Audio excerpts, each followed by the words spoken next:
Following video is not made for kids. Viewer discretion is advised.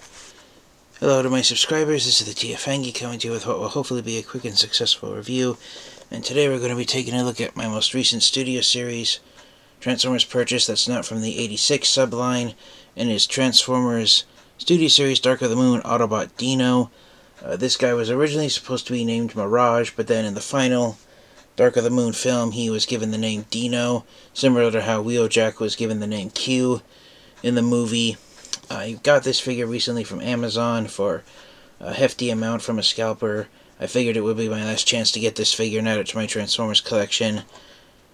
Actually, considering the fact that Dino was released in the Studio Series line back in 2021. But yeah, here he is in his robot mode, out inside the box. There's some box art of him on the front, and there it is on the side.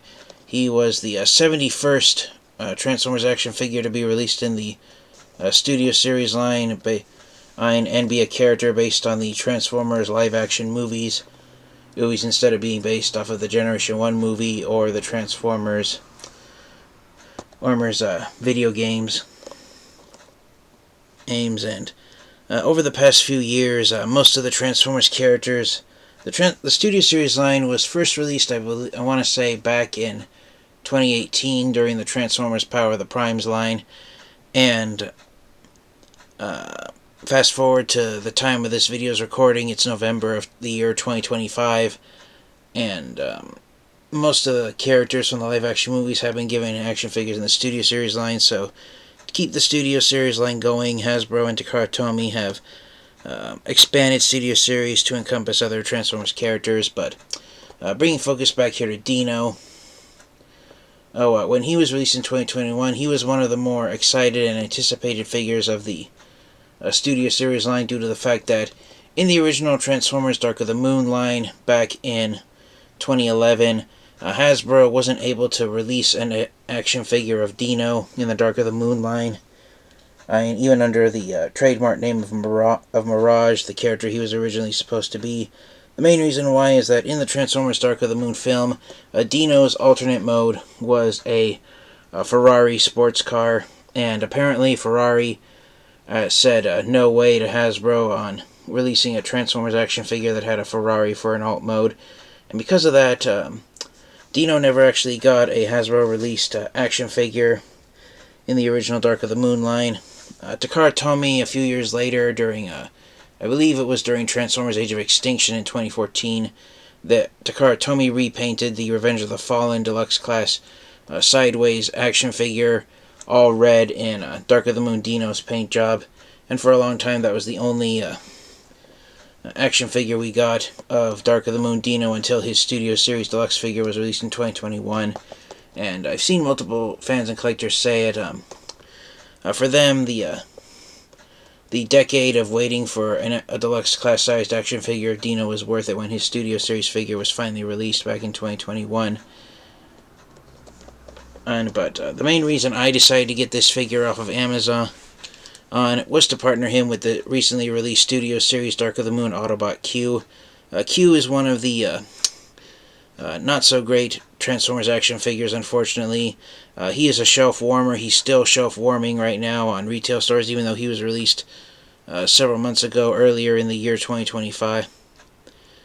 I recently saw 3 copies of Q hanging out on the shelves at my local Target store, which is actually where I got my copy of Q at my local Target store.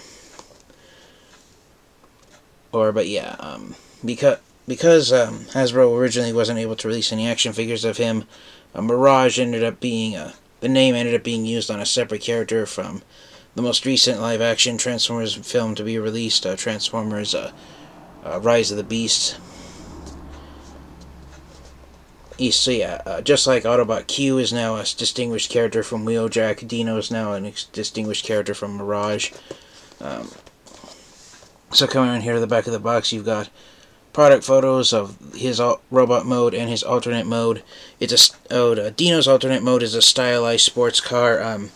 There's very loosely some of the features on his alt mode that resemble a Ferrari, but he's actually a mashup of multiple sports cars rather than being a miniature version of a existing existing real-life model, which is what most of the live-action characters and Autobots have had for their alt modes, but due to wanting to avoid any gripes with the Ferrari Motor Company, Hasbro, from what I've seen and in reviews of people who got Dino the year he came out back in 2021, it's a fairly decent action figure considering the design, his design in the Dark of the Moon film, and the type of alt mode that Hasbro could create, and the designers at Hasbro and Tomy could create for him without getting the Ferrari Motor Company upset.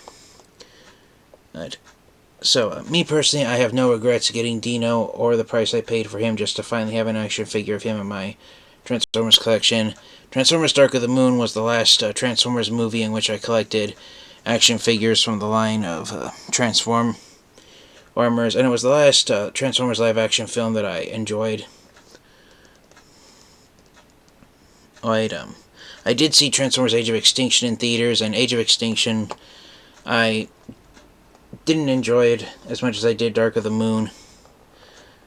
And so yeah, those were some of my reasons for wanting to get Dino and add him to my Transformers collection. His one-sentence bio reads, as the Dreads pursue the Autobots in an attempt to take Sentinel Prime, Autobot Dino latches his blades onto Hatchet and steers him into oncoming traffic. So I don't remember if that was an actual scene from the Dark of the Moon film, even though I just said I saw it in movie theaters back in 2011. It's been a long time since I actually watched the movie, but it's still a thrill to finally have this action figure of him to partner him up with Autobot Q. Why in the world Hasbro and Tomy waited 4 years to release these two of the original Autobot characters from the Dark of the Moon movie? Your guess is as good as mine.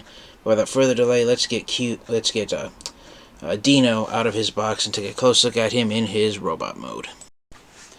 Alright, and so here is Dark of the Moon Dino out of his box, transformed into his robot mode. And yeah, he's a pretty nice looking movie-verse style Autobot. I'm not into the Michael Bay and the live-action movie designs of Transformers characters compared to how I was during Dark of the Moon back in 2011. Like I said, the main reason I got Dino was to partner him up with Dark of the Moon Autobot Q, which I liked his design in Dark of the Moon. And so yeah, for a size comparison, here is Studio Series Dark of the Moon Dino next to fellow Dark of the Moon Autobot Q. And unfortunately, one of the reasons why I think Autobot Q is shelf-warming and why he's not selling as well as Hasbro had hoped he was is because his feet are like some older Transformers action figures from the late 2000s and early 2010s. Q's feet are permanently fixed at an angle, so you have to leave him in a sprawl-legged pose. And so, depending on how you have Dino's legs posed, if you have him standing straight up, he and Q are roughly the same height. I thought Dino would have been a little bulkier, but yeah, I'm surprised to see that they're roughly about the same size.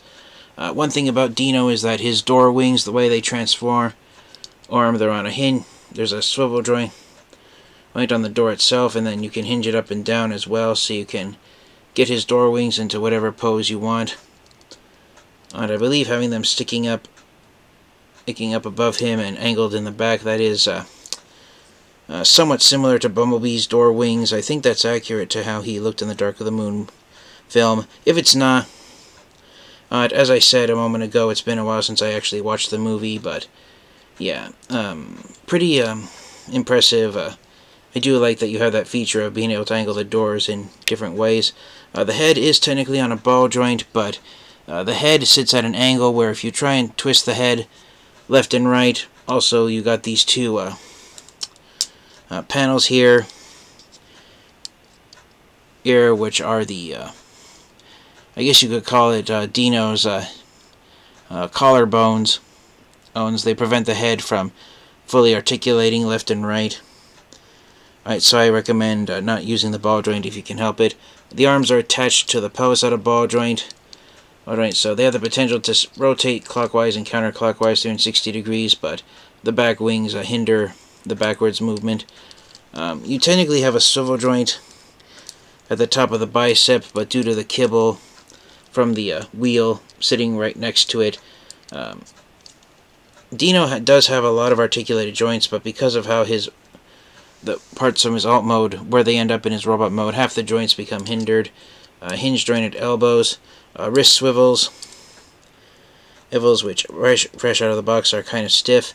And for his accessory pieces, Dino comes with these two black dagger blades aids. The box art and the instruction sheets show you that you're supposed to have them on the underside of his arms, and that's somewhat accurate to his appearance in the Dark of the Moon movie, where he would deploy them from the underside of his arms and use them as slash type weapons.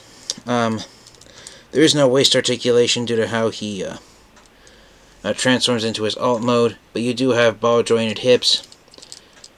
Legs can go out that far from his pelvis. They can go forward that far. Aren't straight back. They can only go this far before they hit his backpack. If you angle them out slightly, then legs out slightly, they can go back that far. Or swivel joint at the bottom of the hips, hinge knees, and then of course the legs have the feet can go up and down at the ankle, so it looks like he's broken his foot. But yeah, kind of sort of a decent amount of articulation, and yeah, that's pretty much it. Robot mode, I've seen in a lot of reviews of him. Robot mode is where Dino shines because his robot mode is more screen accurate to his appearance in Dark of the Moon than his alt mode.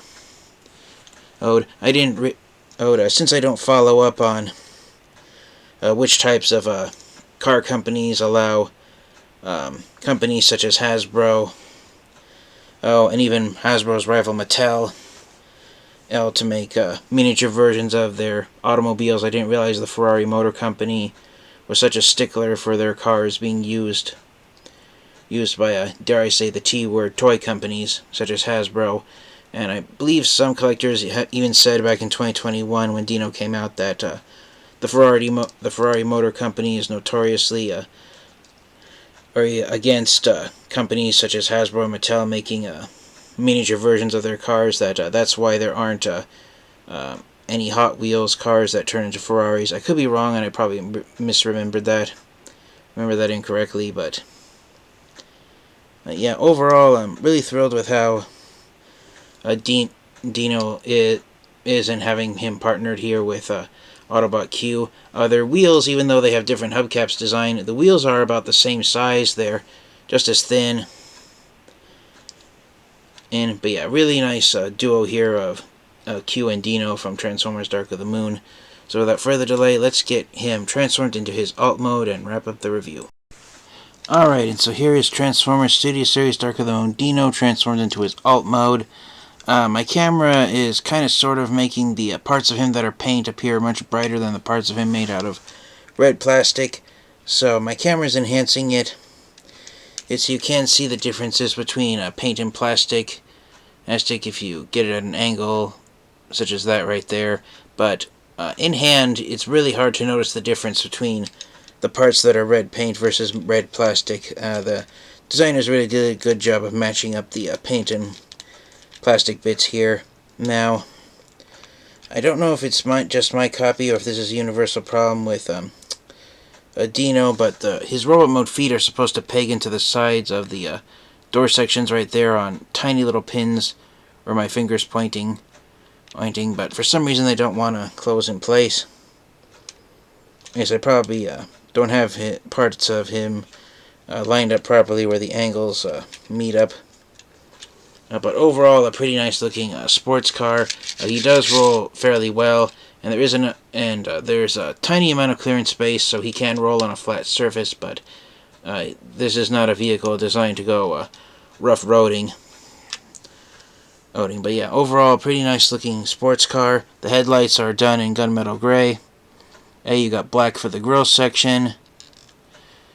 Silver paint for the hubcaps. And you got the back exhaust vents painted on, and then you've got black here on the top as well, and then you've got metallic gray for the tail lights as well. And yeah, overall a pretty fantastic looking sports car. And for a size comparison, once again, here he is next to Transformers Studio Series Dark of the Moon Autobot Q. From this side, they're both pretty impressive looking. It's kind of hard to tell, but but if you were to look right in there, if I get it at that angle, you can kind of sort of just barely see it, but you can see them right there in the windshield with my bedroom lamp reflecting off of them. Dino's two daggers actually store inside his alt mode. Oh, so he does have proper weapon storage space. He does have, if you don't want to store them inside his alt mode, and you want to have clearance for his arms to, his robot mode arms to sit down on properly and allow his robot mode feet to transform correctly, there are two slots here on the roof where the daggers can be stored on top. So if you want to give him weapon storage similar to Studio Series Q, where the weapons store on the top or side of the vehicle, which is what the original Dark of the Moon Transformers action figures back in 2011 did. There was no proper weapon storage for them. So if you want to mimic that here with Dino, you have the option of putting the daggers on his roof as well. But having the daggers stored inside, it makes him more of a robot in disguise. And the fact that Q, when I reviewed him, the only spot to store his weapon is just having it dangling here off the side of his alt mode. Compared to Dino, who was released back in 2021, the weapon storage for Q does feel like a downgrade. But yeah, overall, I'm really thrilled with how it looks. So, for the final proverbial question, do I recommend getting the Transformers Studio Series Dino action figure if you missed out on him when he first came out back in 2021? I only recommend getting him if you want to have all of the characters from Transformers Dark of the Moon in your Transformers collection. If you aren't really a fan of the robot modes of the Studio Series live-action movie Transformers characters, then Dino can be an easy pass. That's especially true for Autobot Q, which I believe I touched on in his review when I looked at him. But yeah, like I said, the main reason I got Studio Series Dino was to have him partnered up with Q from Dark of the Moon, so I've got the two Dark of the Moon Autobots here. So yeah, that was my main motivation to get Dino. And yeah, overall, a pretty decent looking Transformers action figure. So thank you to all my subscribers for your continued support. And until next time, you guys, please remember to stay safe, stay healthy. This has been the TFangy. This has been my review of Transformers Studio Series Dark of the Moon Dino. I enjoy having both him and Q in my Transformers collection. So thank you guys all so much, and until next time, you guys, transform and roll out. Goodbye, everyone.